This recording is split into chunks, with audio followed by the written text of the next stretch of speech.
What is going on, everybody? It is Frank the Tank, and today bringing you another ball review. And this one is, I would say, long overdue because I planned on doing it earlier in the year, but because of COVID-19, the lanes closing, all that stuff, yada yada yada, I couldn't do it. And now here we are.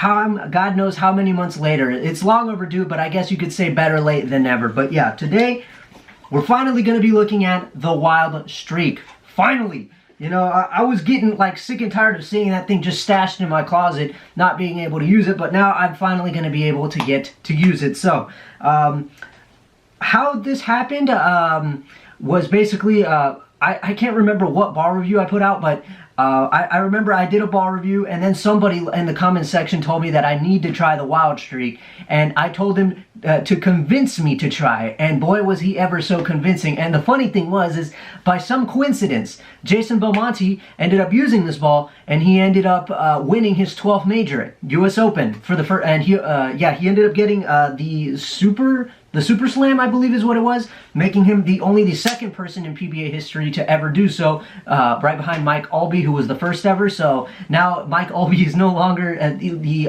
loner on that list. He now has somebody to celebrate that with. So, yeah.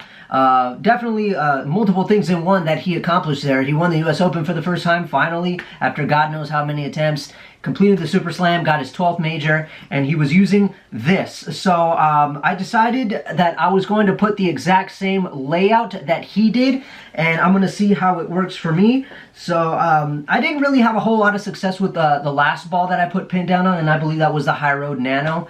I did okay, but I didn't do that great. But, you know, I'm going to try it again because I know what I did wrong, and now that I've corrected it, I think things should go a whole hell of a lot better. So I'm definitely interested in seeing what this thing is going to do for me out on the lane. So let's get out there and let's see what this thing is going to do for us.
It into the back.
Okay, everybody, so there you have it. The Wild Streak is done and dusted, finally. So, I've got to say, like, that right there, that's what I'm talking about. That was a little more like it. My form was a little sloppy in the trend ball review, but, you know, everything else was okay. But I think I can say that this one really kind of made up for it, you know, because my approach, you know, you could see was a whole hell of a lot better than it was in the trend video. Ball speed was good. The ball reaction was very, very good. I don't really know what else to say about it, other than, yeah, other than really, I think this ball was made to be pinned down, honestly. I mean, you guys could see it worked really, really good, and I can only imagine what would have happened had I made this ball pin up with the CG over. I don't think it could have gone as good, and, you know, I feel like it would have been much more of a struggle, because you guys know pin up means the ball will roll a lot later. If you want it to roll a lot, like if you want the ball to start rolling a lot earlier, then you'll put pin down on it, and this ball just worked 10 times better pin down. And I haven't tried this ball pin up, but I have a feeling that this ball probably wouldn't work as good if I had put pin up on it. So yeah, this ball was definitely really, really good. I love the scores. I know kind of not that great. I mean, two low 200 games and one, I think it was 232, I can't remember, but definitely did the job. And I loved how good it was when I slowed down on my speed in the third game and tried to, you know, hook a big part of the lane with it. It was definitely very, very good. There was a shot in there, I believe, that I played, like, I don't know what happened, but the ball really, really overhooked and, like, crossed over or something. That was crazy. So this ball's definitely got some crazy hook potential to it if you ease up on your speed. And definitely did very, very good, you know, as I played up the, you know, straight up the boards and watched the ball hook in. Definitely did a very good job on that. But yes, one of you is going to be lucky enough to own this one, as I will be listing it. Yeah, I know some of you should be saying, why? You should keep it. That ball did great for you. I'm sorry, but I've got so much stuff here I've got to get rid of, and I know a lot of you really want to be owning some of these, and, you know, you just, you know, in a way, I guess you could say it's saving you some money, because the ball is already drilled. And for those of you, let's keep in mind here, you have to buy the ball and you have to get it drilled, which will cost you like maybe like another $30 or whatever, depending on what your pro shop guy charges you. But yeah, in a way, this is saving you some money. So if you want to get this Wild Streak, I will be listing it. One of you will be lucky enough to own it. And yeah, that's pretty much it. So I hope you guys enjoyed that Wild Streak ball review.